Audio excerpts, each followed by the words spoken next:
নমস্কাৰ সকলোকে স্বাগতম জনাইছো মই আজি আহিবলগীয়া পৰীক্ষাবোৰত সম্ভাৱ্য কেইটামান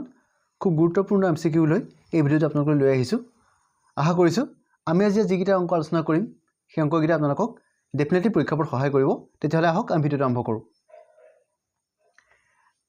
এটা আহক আমি প্ৰথমটো অংক লৈছো চাওক এটা খুব সুন্দৰ অংক সৰল অংক 4 মাইনাছ ব্ৰেকেট আছে 6 মাইনাছ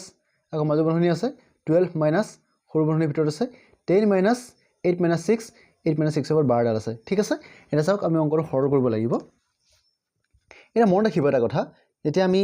এই কাৰণে সৰল অংক কৰিম যদি 12 থাকে সেই 12 থকা কামটো আগত কৰি ল'ব লাগিব ঠিক আছে এই দেখিছে আমি সৰু বন্ধনী আছে এটো আমি 12 থকা কামটো আগত কৰিম তাৰপিছত সৰু বন্ধনী কাম তাৰপিছত মাজু বন্ধনী কাম তাৰপিছত বৰ বন্ধনী কাম ঠিক আছে চাওক এটা কি কৰিম মই ডাইৰেক্ট কৰি চেষ্টা কৰিছো 4 minus 6 minus মাজু বন্ধনী আছে মানে ভিতৰত 12 আছে মাইনাস সৰু বন্ধনী 10 এটা চাওক মই ইয়াৰ কামটো কৰিলে মাক ধৰি 12 কামটো 8 বা 6 গলে কিমান থাকিব 2 থাকিব 10 মাইনাস এইখিনি 2 বহাই দিলো ঠিক আছে বুজি পাইছে কথাটো তাৰপিছত কি আহিব মাজু বন্ধনী আহিব বৰ বন্ধনী আহিব ঠিক আছে 4 মাইনাস এটা আমি কি কৰিম এটা আমি সৰু বন্ধনী কামটো কৰিম মাইনাস 12 মাইনাস 10 বা 2 গলে কিমান থাকিব 8 থাকিব নহয় জানো 8 লিখিলো সৰু বন্ধনী কাম শেষ মাজু বন্ধনী আহিলে বৰ বন্ধনী তাৰপিছত 4 minus 6 এটা আমি কি কৰিম মাজু বন্ধনী কাম কৰিম 12 5 গলে কিমান থাকিব 4 থাকিব নহয় জানো মাজু বন্ধনী কাম শেষ হৈ গল ঠিক আছে তাৰপিছত কি হ'ব 4 minus 6 বা 4 গলে কিমান থাকিব 2 থাকিব ডাইৰেক্ট ঠিক আছে 2 এটা চাওক 4 বা 2 বিকৰি কিমান থাকিব 2 থাকিব গতিকে আমাৰ অপচন কোনটো শুদ্ধ হ'ব আমাৰ অপচন সি টো শুদ্ধ হ'ব ঠিক আছে বুজি পাইছে অংকটো এবাৰ আমি দ্বিতীয় অংকটো লৈছো চাওক এটা বৰ্গক্ষেত্ৰৰ বাহুৰ জোখ 5% বৃদ্ধি কৰিলে বৰ্গক্ষেত্ৰটোৰ কালিৰ শতকৰা বৃদ্ধি হ'ব এটা চাওক ধৰা হল এটা বৰ্গক্ষেত্ৰ আছিলে ধৰা হল এটা বৰ্গক্ষেত্ৰ এটা আছিলে তাৰ চাৰিটা বাহু সমান বৰ্গক্ষেত্ৰৰ নহয় জানো আৰু ধৰি ললো ইয়াৰ প্ৰতিটো বাহুৰ জোখ a ঠিক আছে আমি এই বুলি ধৰি লৈছো তেতিয়াহলে এই বৰ্গক্ষেত্ৰটোৰ কালি কিমান হ'ব তেতিয়াহলে a স্কয়াৰ হ'ব নহয় জানো a স্কয়াৰ বাহুৰ দৈৰ্ঘ্য a আৰু তাৰ কালি হ'ব a স্কয়াৰ তাৰ এইটো এৰিয়া কালি ঠিক আছে এটা চাওক যদি মই ইয়াৰ বাহুৰ জোখটো যদি মই ইয়াৰ 5% বঢ়াই দিওঁ যদি মই ইয়াৰ বাহুৰ জোখটো 5% বঢ়াই দিওঁ কিমান হ'ব মানে a 5% বঢ়াব লাগিব নহয় জানো অৰিজিনাল জোখ আছিলে a এতিয়া মই a 5% বঢ়াই দিম বঢ়াইলে কিমান হ'ব a into 5 by 100 মানে কিমান হ'ব 5 গুণ 5 5 20 100 কিমান থাকিব a by 20 নহয় নে ঠিক আছে a by 20 হ'ল 5% এতিয়া বৃদ্ধি কিমান হ'ব a 5% হৈ গ'ল a by 20 এতিয়া 5% বঢ়াব লাগিব মানে ইয়াত অৰিজিনাল জোখটোৰ লগত যেটো আমি 5% বৃদ্ধি কৰি পালো হেতু যোগ কৰিব লাগিব যদি মই যোগ কৰি দিও কিমান হ'ব a plus a by 20 ঠিক আছে বুজি পাইছে কথাটো যোগ কৰিলে কিমান হ'ব 20 20 গুণ 20 20 একে 21 মানে কিমান হ'ব 21a বুজি পাইছে কথাটো লসাগু লৈছো মই 20 টো 20 লসাগু আহিলে 20 লগত এটো পূৰণ কৰিলো 20 গুণ 20 20 এটা একটা আছে 20 একে 21 ঠিক আছে এখিলৈকে বুজি পাইছে এটো হৈ গ'ল তাৰ 5% বৃদ্ধিৰ পিছত এই বৰ্গক্ষেত্ৰটোৰ বাহুৰ জোখ ঠিক আছে এতিয়া এৰ কালি কিমান হ'ব এটো হৈ গ'ল তাৰ বাহুৰ জোখ এতিয়া কালি কিমান হ'ব ইয়াক আমি স্কয়াৰ কৰিব লাগিব নহয় জানো এটা বাহুৰ জোখ হৈ গ'ল এটো এটা নতুন যেটো কালি হ'ব মই ধৰক এটো বুলি ধৰিছো ইয়াৰ কালি কিমান হ'ব এতিয়া ইয়াক স্কয়াৰ কৰিব লাগিব নহয় জানো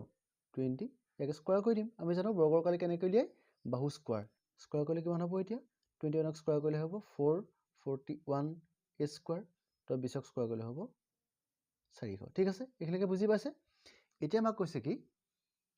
কালিৰ শতকৰা বৃদ্ধি নহয় জানো এতিয়া চাওক আমি কালিৰ শতকৰা বৃদ্ধি উলিয়াব লাগিব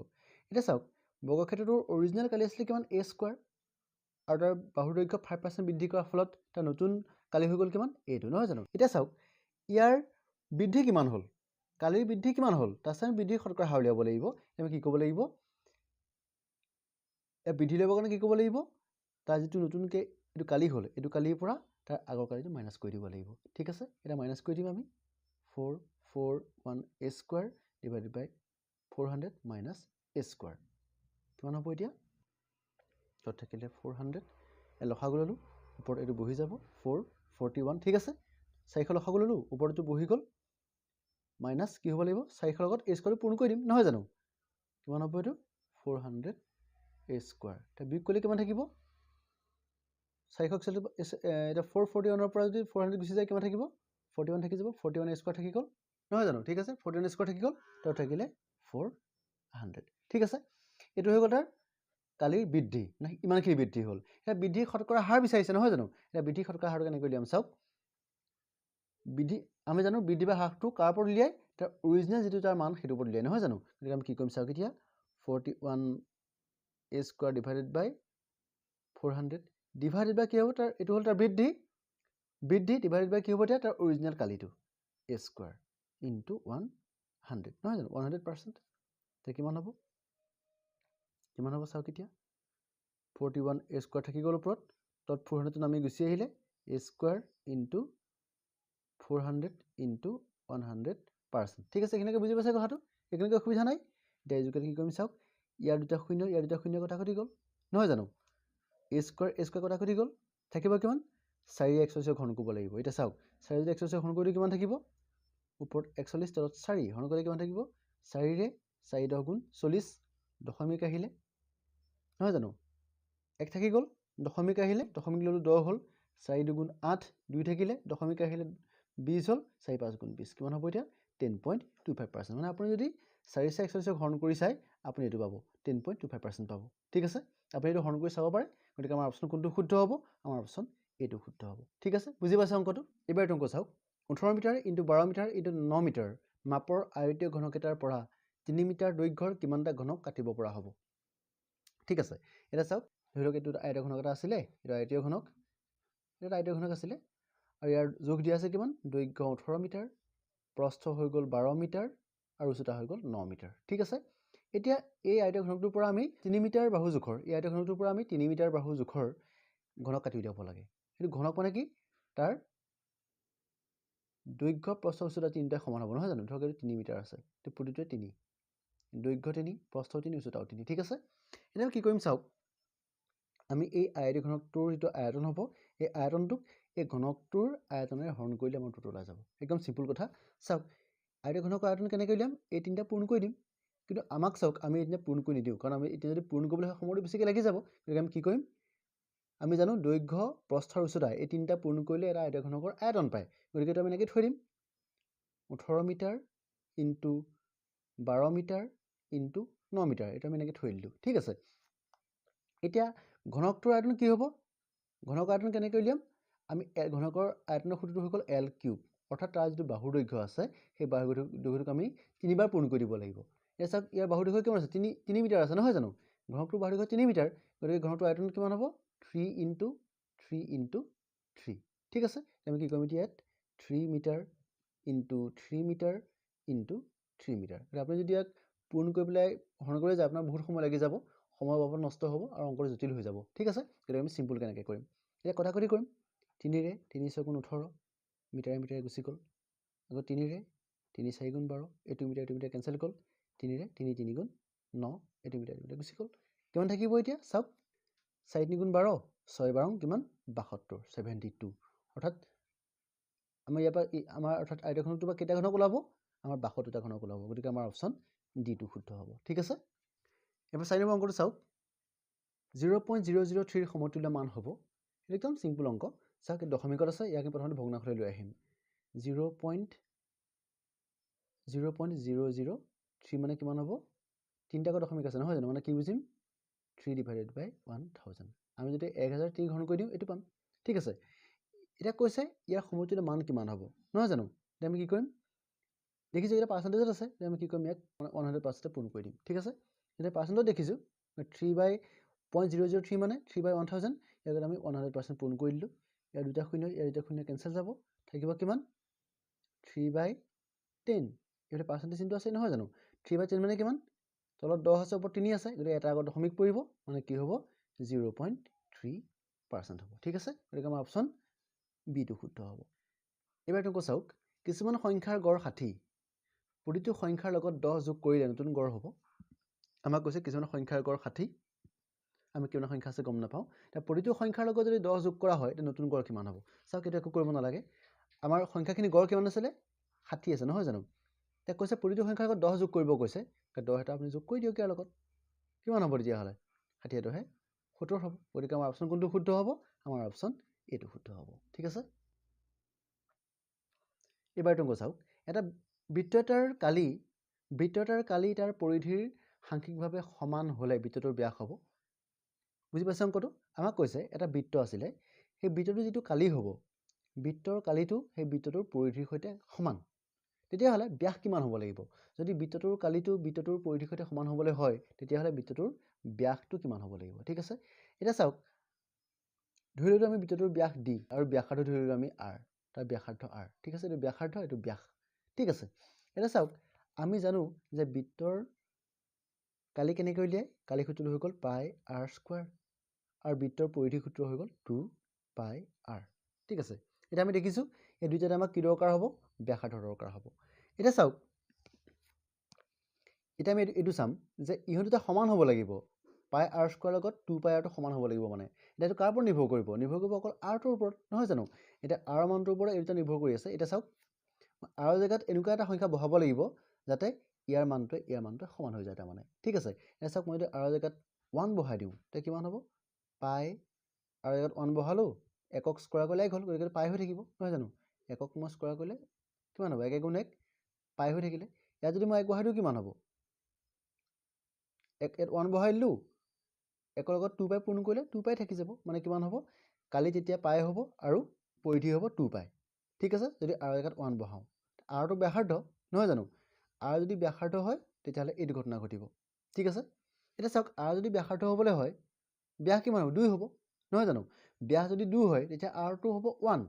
গতিকে যদি মই r জায়গাত 1 বহাই দিও তেতিয়াহলে এই ঘটনা ঘটিছে মানে ইয়াত 2 টো নাহে ঠিক আছে এবাৰ 2 বহাই চাও r জায়গাত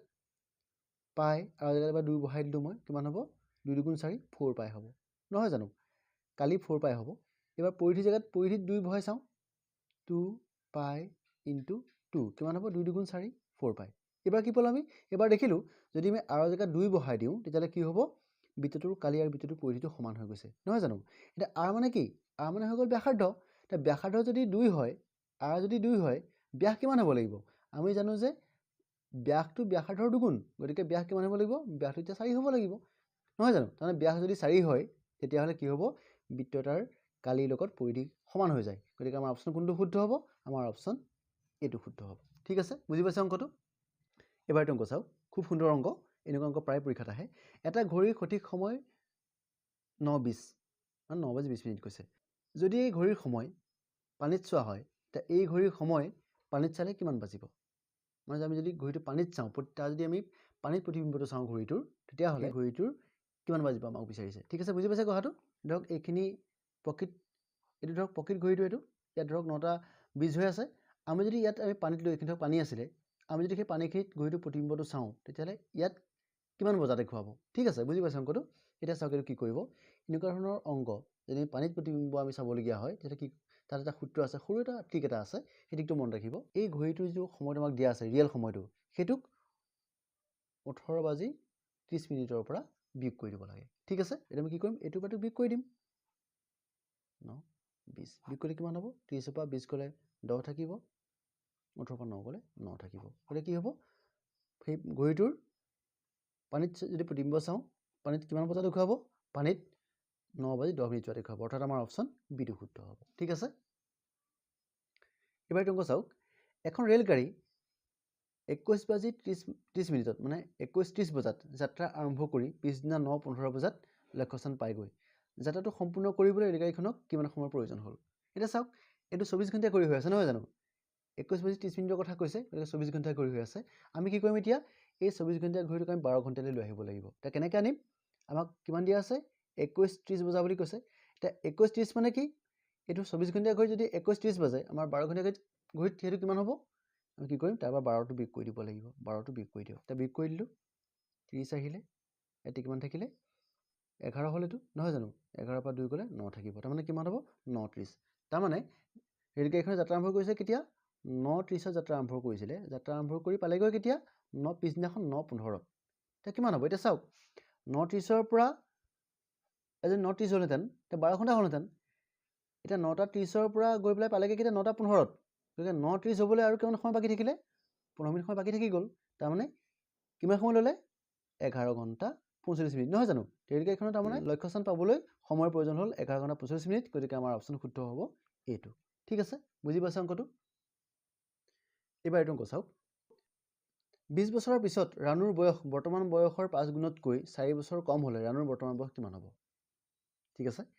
এটা চাওক আমি কি কৰিম এনেকুৱা অংকত কি কৰিব লাগিব বয়সৰ অংকত আমি প্ৰথমৰ কামটো হ'ব আমি এটা বৰ্তমান বয়সটো ধৰি ল'ম ঠিক আছে আমি ৰাণুৰ বৰ্তমান বয়স আমাক বিচাৰিছে আমি গম নাপাওঁ গতিকে আমি কি কৰিম ধৰি ললো ৰাণুৰ বৰ্তমান বয়স x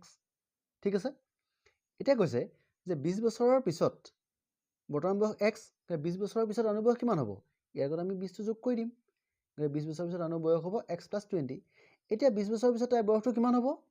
20 বছৰৰ পিছত তাৰ যদি বয়স হ'ব সেই বয়সটো আমাক কৈছে যে বৰ্তমান বয়সৰ 5 গুণতকৈ 4 কম হ'ব তা বৰ্তমান বয়সটো কিমান আছে x এটা হ'ল বৰ্তমান বয়স ঠিক আছে এটো ৰাণুৰ বৰ্তমান বয়স এটা ইয়াৰ 5 গুণ কিমান হ'ব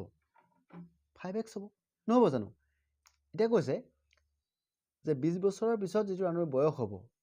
সেই বয়সটো বৰ্তমান বয়সৰ 5 গুণতকৈ 4 বছৰ কম মানে ইয়াৰ আকৌ 4 এটা বিয়োগ কৰি দিম বুজি পাইছা সমীকৰণটো এটো সমীকৰণৰ অংক এটা আমি কি কৰিম x বক x ফালে লৈ যাম সংখ্যাৰ সংখ্যা ফালে লৈ আহিম এটো 5x টো আছিল আগৰ পৰা এইফালে আমি x টো ফালে লৈ গুছি গলো -x হ'ব তেনেকৈ 20 টো ফালে আছিল মই 4 টো ফালে লৈ আহিলো -4 টো এইফালে গুছি আহিলে +4 হৈ গ'ল ঠিক আছে এতিয়া 5x ৰ পৰা 1x গুছি গলে থাকিব কিমান 4x আৰু 20 4 24 এটা আমাৰ x টো কিমান হ'ব 4 24 ঘন কৰি দিম ঠিক আছে 4 24 ঘন কৰি দিম কিমান হ'ব 4 6 গুণ 24 মানে কি বুজিলো ৰাণুৰ বৰ্তমান বয়স আমি x ধৰিছিলো গতিকে ৰাণুৰ বৰ্তমান বয়স কিমান তেতিয়া হলে 6 বছৰ গতিকে আমাৰ অপচন বি টো শুদ্ধ হ'ব এবাৰ হক আমি একেবাৰে শেষৰটো অংক লৈছো 17500 টকা A B আৰু C ৰ মাজত 1:2:4 অনুপাতত ভগালে C এ কিমান টকা পাব আমাৰ অপচন দিয়া আছে এটা চাওক আমি যেতিয়া অনুপাতৰ অংক কৰো নহয় জানো তেতিয়া আমি x ধৰি কৰিব লাগে ঠিক আছে এটা চাওক আমাৰ তিনিজন মানুহ আছে A B C এটা A B C মাজত আমি পইচা ভাগ কৰিব লাগে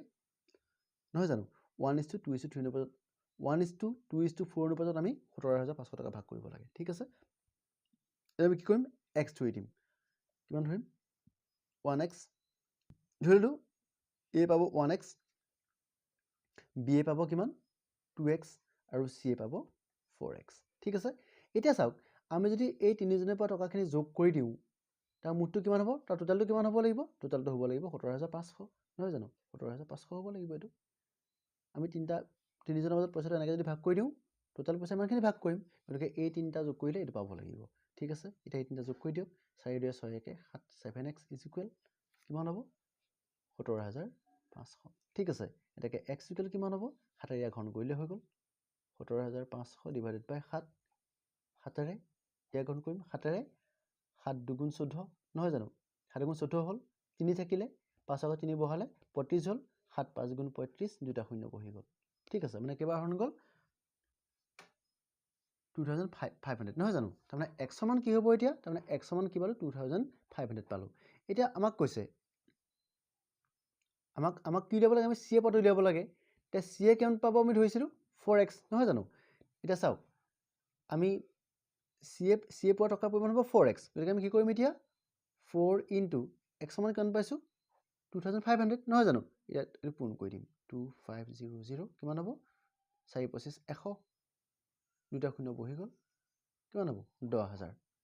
c এ পাবলগীয়া টকা পৰিমাণ হ'ব 10000 গতিকে আমাৰ অপচন বি টো শুদ্ধ হ'ব ঠিক আছে বুজি পাইছে অংকটো ঠিক আছে আমাৰ ভিডিওটো আজিলৈ ইমানেই আছিলে আশা কৰিছো আমি যিখিনি অংক আলোচনা কৰিলো এই অংকখিনি আপোনালোকক অনাগত পৰীক্ষাৰ যথেষ্ট সহায় কৰিব আৰু এনেকুৱা ধৰণৰ ভিডিও পাই থাকিবৰ কাৰণে আপোনালোকে নিশ্চয় চাই থাকিব ধন্যবাদ